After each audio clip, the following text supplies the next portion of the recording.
Well, just a quick update on what I've been doing on the layout for the rehab right now on Reid Strange Stuff. Welcome to Reid Strange Stuff, Model Railroad Basics. So if you're building a model railroad and you want some tips and ideas, or you just like watching trains run around, well, hit that subscribe button and hit that bell to be notified of my upcoming videos. Alright, well, welcome back, or hello if it's your first time here. Today, continuing on with my layout rehab series, I'm just going to give you a quick update with a few of the things I've done.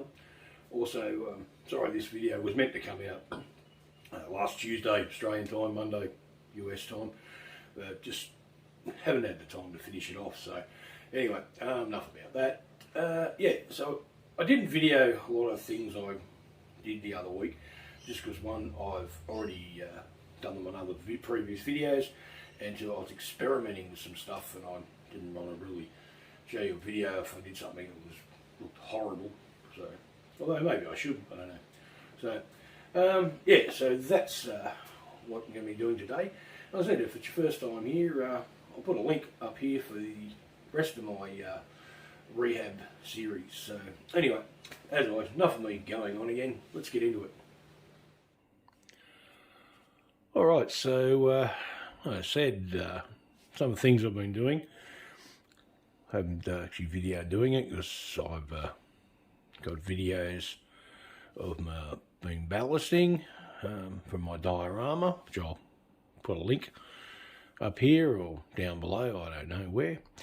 So I said I just went through and because I used, and I built this layout, God, was it 12 years ago now? I decided for some reason, to use the Woodland Scenics cinders as my ballast. So I've still had heaps of that left, so I went through and did that. Haven't done up right near the end where the goes back into staging yet, but the problem with that is that it's brand new, and if I pan over here, you can see the difference in colour, where, because the original stuff, which was down for so long, has had dust and crap and God knows what on it, so I'll have to definitely weather that up somehow. So, but it's really good. It's filled in the gaps here between the rocks. I'm going to do some other scenery around there and everything. So anyway, that's one part I've done. We'll go over and we'll have a look at something else I've done. Alright, so something else I've did. I said, one of the reasons I didn't actually video this because I was trying it.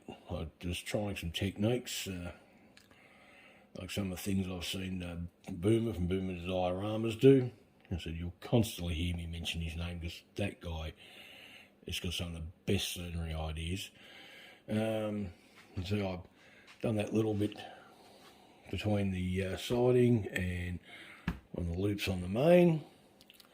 I'll just zoom it in a bit so you can get a bit of a better look there. So, because what I used a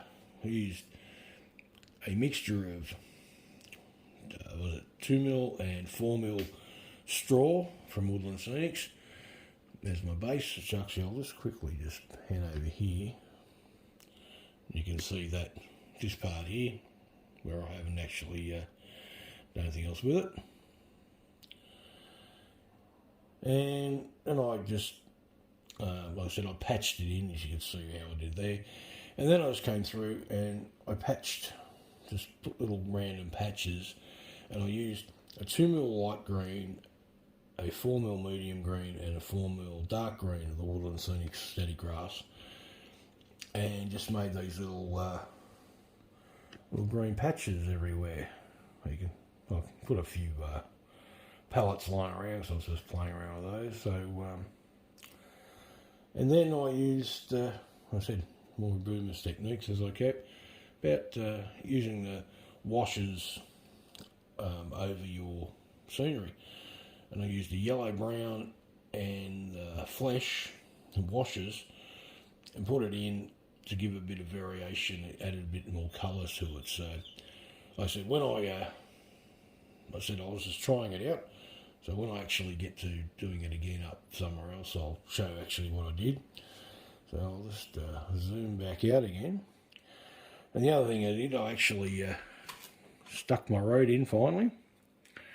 But I also made up these little platforms here where my buildings are going to go. So I'll just put a couple of photos up here, show how I did it, where I just used the road as my template, drove it around. And this is just more 3mm MDF that I just used a basically a box cutter knife to cut it out. With 3mm MDF, it's quite easy to cut with a knife, and then with the corner, I just cut it close. Then got some sandpaper and made it nice and round. And for the little tiny bit over there, I basically just used this as my template and did the same thing, but I'll just flip it over and it fits over there. So that's what is happening there. What I'm actually going to do is I'm going to put some styrene down over that, which will come across over the gap and create like a curb, and I can also put my sidewalk in. So that's what I've been doing without showing you how to do it. So there we go. All right, so we'll actually see that's where I'm up to with my rehab moment. Just added that extra bit like that ballast in, because that was driving me nuts. So I think that looks all right. So I'm just going to have to do some weathering to match it in with the older ballast. I finally stuck my road down, cut my little bits out there where I'm going to have my buildings, little town team there, and also that experimentation with the static grass and using the washers and everything that I saw from Boomer's dioramas. And I think that came up pretty well. So what I do, when I do a bit more of the static grass on that edge, in that corner, I'll video it and I'll just show you how I did it. I always say, if I pinch something from another YouTuber out there or someone I know, I'll let you know where I like to do it. So anyway, hope you enjoyed this quick little update. If you have, look, please hit that subscribe button and hit that bell to be notified of our upcoming videos. Give this video a like, share it with anyone you think may enjoy it, and as always, please leave a comment down below. So anyway, hopefully, as I said, next videos will be, or continue doing more of the scenery, and I'm going to have to get into building those buildings so I can actually build my little town scene. So anyway, it's been great having you here in Reid's Train Stuff. We'll see you next time. Bye.